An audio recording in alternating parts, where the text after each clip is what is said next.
这个小伙不练刚猛拳法，反而向大嫂学习绣花拳。白天作为奶爸带孩子，晚上穿针引线学绣花，很快就变得柔里柔气，成了一个娘娘腔。却能凭借女人所练的绣花拳，加上手上威力不俗的绣花针，令实力高深的仇家也甘拜下风。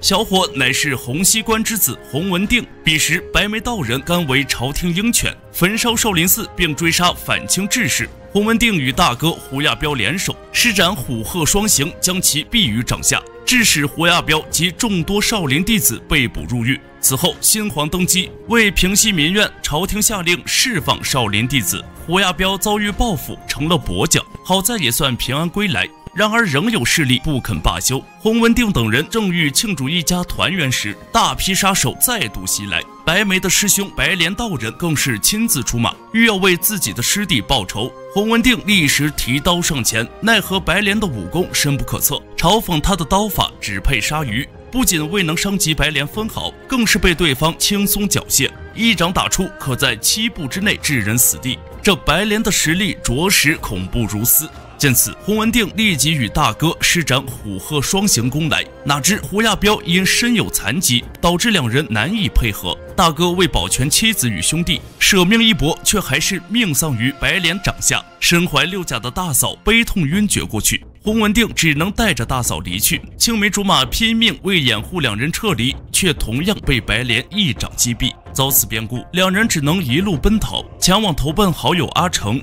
阿成也是个古道热肠的性格，帮助他们在自己的纸扎店安顿下来。看着手上的白毛巾，洪文定是要为大哥等人报仇。就在他将井中的水桶拉上来时，忽然灵光一闪，倘若将大哥的鹤形拳融汇自身，那他自己便能使出五鹤双形。想到这里，他立即演化拳法。自此，洪文定白天帮忙扎纸，晚上依旧勤练不辍，不时还将阿成当成人肉沙包操练。待他攻城之时，便立刻前往白莲的道观，凭借着融会贯通的虎鹤双形，洪文定一路大杀四方，畅通无阻。时值端午节，白莲正在沐浴净身，听闻洪文定前来，立刻起身穿衣。仇人在前，洪文定当即迅猛出拳。然而白莲修有绝学随风摆柳步，身形如落叶般可随对手拳风而动，任凭洪文定的拳劲迅疾霸道。只见白莲如同风中柳絮，连其衣角都未曾碰到，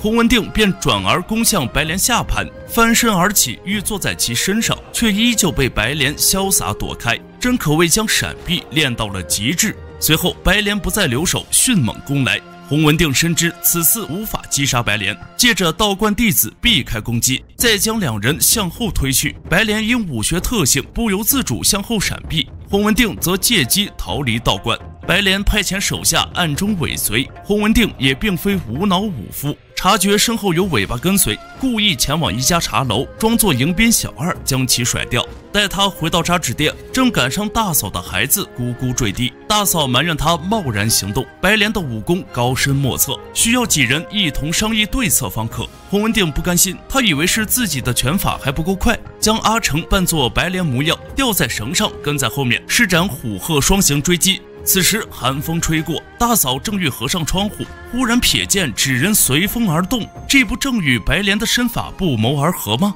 接着便让阿成拿来纸人，洪文定立时迅猛出拳，却是根本无法碰到纸人半分。大嫂随即上前演示自己的绣花拳，出招看似绵软，却能轻松将纸人击破。洪文定眼前一亮，教练，我想学这个。大嫂玩味一笑，这种女人功讲求身段绵柔似水，男子想要练，除非一举一动如女子一般。为了能铲除白莲，洪文定决定豁出去了。从此他每天学女子做事儿，穿针刺绣带孩子一个不落，当真是贤惠至极。多日下来，效果颇为显著，行为举止女人味十足。自此，大嫂开始传授自己的绣花拳，不时指点她如何克制自身的阳刚路数。经过多日以来的改变，洪文定很快便学得有模有样，就连声音也变得细声细语。见他已掌握精髓，大嫂便让他将虎鹤双形融入其中，只是他的拳风还是有些猛烈。大嫂告诫洪文定发力过早，一定要贴近对方身体后再以虎鹤双形发力。随后便开始与洪文定对练，可男女有别，女子到底多有不便。有些穴位洪文定根本不敢冒犯，说什么也不肯再练下去。好在阿成想出用纸人练习，这才化解了尴尬。但洪文定的拳法日益精熟，换来的却是纸人消耗加剧，眼看就要到交货期限，在老板催促下，阿成被迫想出了一个馊主意。他在用来练习的纸人上做了手脚，洪文定一招打出，纸人纹丝不动，当场被破，顿时让他欣喜万分。自以为武功大成的他，告诉阿成自己明日就要再闯白莲教。阿成熬夜赶工，困得不行，只是随口应了2句，直到一觉睡醒不见洪文定身影，这才明白闯下大祸，一路狂奔下才追上洪文定，告诉他纸人的消息，却被洪文定当成是在关心自己。他径直闯入白莲道观，见一众道士正在修行，便悄然来到白莲闭关之所，却被一旁护法的金童所阻。2柄龙泉剑剑势飞舞，不可小觑。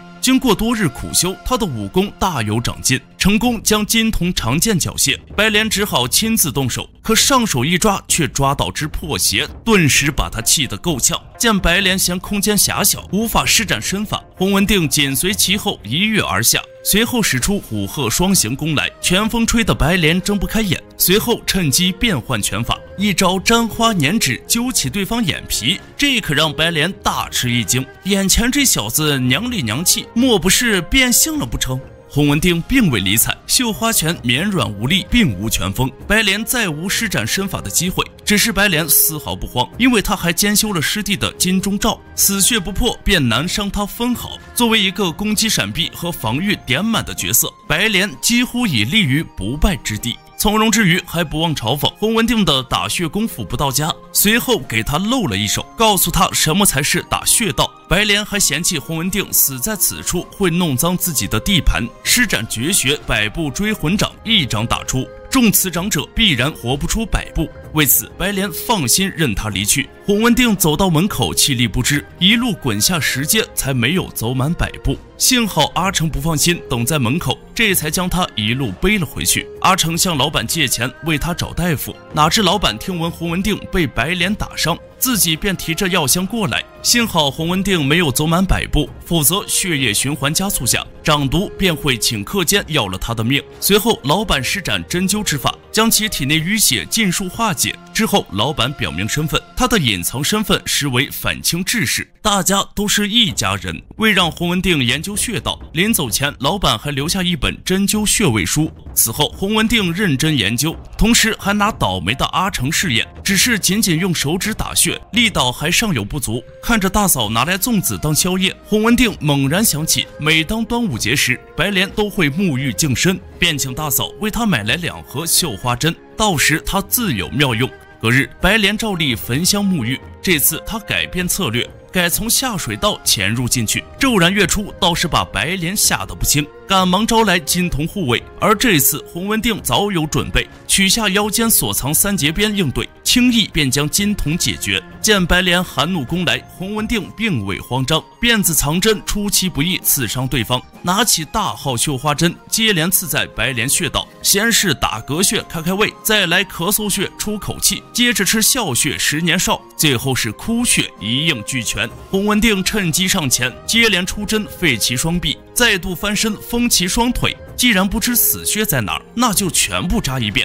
很快白莲就成了一只刺猬。岂料正当洪文定得意时，白莲骤然起身，气运周身，将全部绣花针逼出，这些全都不是他的死穴。眼见白莲出掌迅猛攻来，洪文定取下他的发簪，一掌刺中对方手掌，却误打误撞刚好破了白莲死穴。洪文定也终于成功为亲友报了仇。